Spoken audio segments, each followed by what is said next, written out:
और इस वक्त द डेयरडेविल्स के नाम से जाने जाने वाले मोटर राइडर डिस्प्ले टीम को आप देख रहे हैं।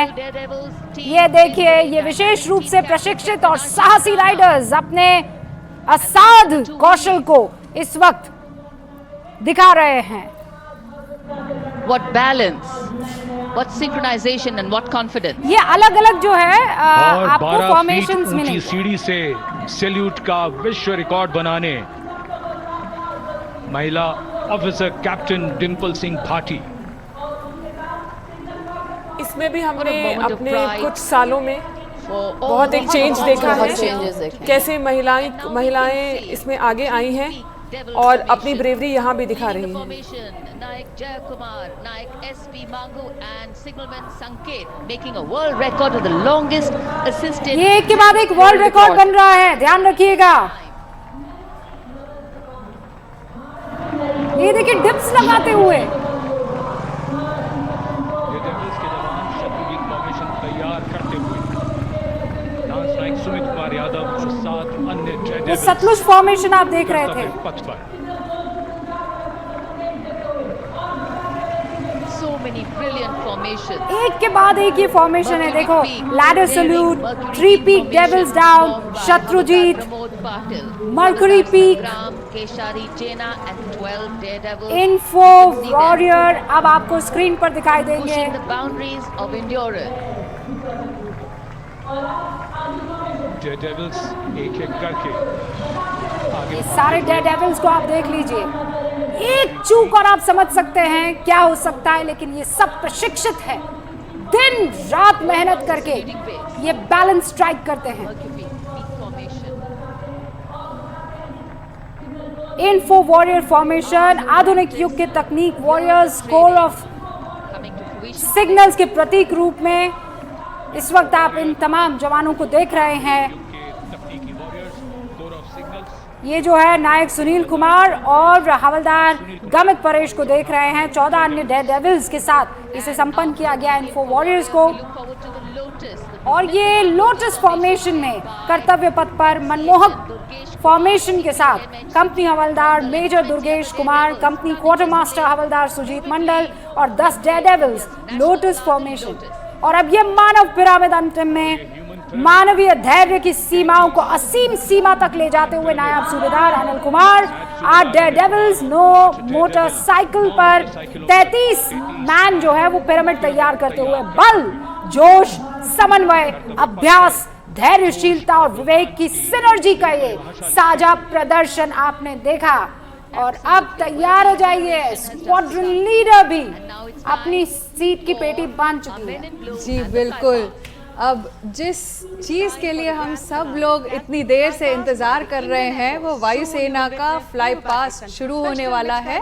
शुरू होने से पहले बस मैं एक छोटी सी चीज़ बता दूंगी, आप सब ध्यान रखिएगा दर्शक। जब आप देख रहे हैं तो सारे जो विमान हैं वो विक फॉर्मेशन में उड़ेंगे। तो ये विक फॉर्मेशन क्या है पहले बता देती हूँ, आप लोग ध्यान रख सकते हैं।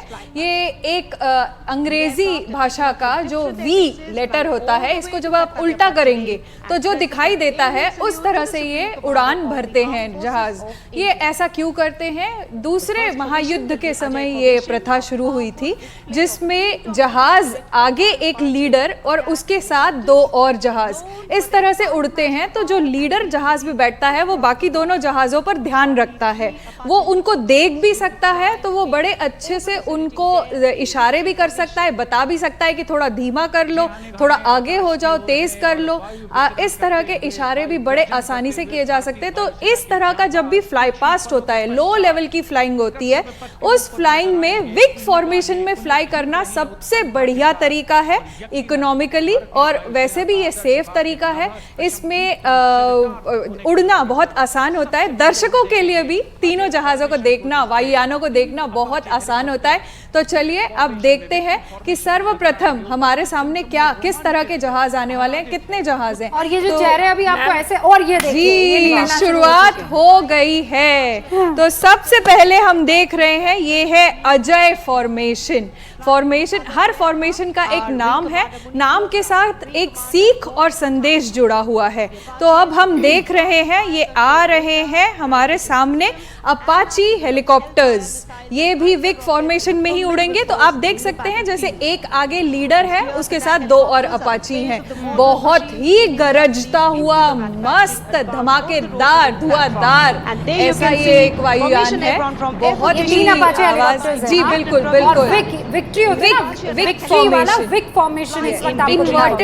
इन्वर्टेड वी जिसे कह सकते हैं, वैसा ये फॉर्मेशन है। आगे एक लीडर और उसके आगे साथ में एरो की तरह, एरो हेड की तरह। तो ये विक्ट्री फॉर्मेशन इसे कहते हैं। इस तरह आसमान एकदम साफ है बिल्कुल। Sky is blue. नेतृत्व ग्रुप कैप्टन प्रवीण इसमें मैं थोड़ा इंडियन नेवी की जानकारी भी देना चाहूंगी। जी बिल्कुल Indian navy is the only force which is 3 dimensional. जी तो जब हम ये जहाजों की बात करते हैं और फाइटर प्लेन्स और दूसरे हेलीकॉप्टर्स की बात करते हैं, तो इंडियन नेवी के पास शिप्स के साथ साथ सबमरीन्स के साथ साथ हेलीकॉप्टर्स और फाइटर प्लेन्स और ट्रांसपोर्ट प्लेन्स भी हैं। बिल्कुल बिल्कुल। और आईएनएस विक्रांत जैसे बड़े बड़े हमने जहाज देखे हैं कि जिनके ऊपर ये उड़ान भरते हैं। जी, तो काफी महत्वपूर्ण रहे हैं। कैरियर्स बोलते हैं कि वो एयरक्राफ्ट को कैरी कर सकते हैं। मैं बिल्कुल, पिछले बिल्कुल। 2 बार से ये हो रहा था कि हमें तस्वीरें मिलती थी जहाज के अंदर से, बिल्कुल जी, है ना, क्योंकि मौसम इतना खराब होता था कि हम इस तरीके के साफ सुथरे एरियल व्यू को नहीं देख पाते थे। तो जो उस वक्त ये डॉनियर और ये देखिए मैंने कहा ये आ रहा जहाज के है अंदर की तस्वीर। सतलुज, बिल्कुल बिल्कुल। ये सतलुज फॉर्मेशन में अब हमें डॉर्नियर दिखाई दे रहे हैं। ये भी सेम विक फॉर्मेशन में, एक आगे उसके साथ 2 पीछे, इस तरह से उड़ रहे हैं। अब इसकी एक खासियत ये भी है कि ये आज इंडियन कोस्ट गार्ड के जो पायलट्स हैं वो इन्हें उड़ा रहे हैं। तो ये भी एक जॉइंटमैनशिप का एक प्रतीक है।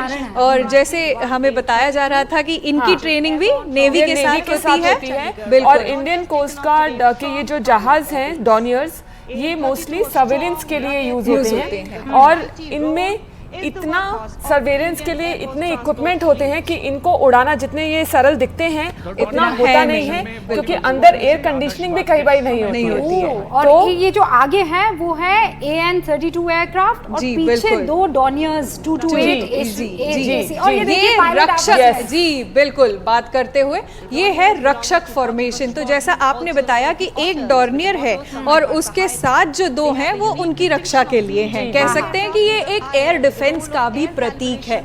इस तरह से ये फॉर्मेशन भी काम करता है। रक्षक नाम है ना, जी जी बिल्कुल बिल्कुल। ये भी विक फॉर्मेशन में, जी ये भी विक फॉर्मेशन में। आज जितना यहाँ पर फ्लाइंग हो रहा है सारा विक फॉर्मेशन ही है।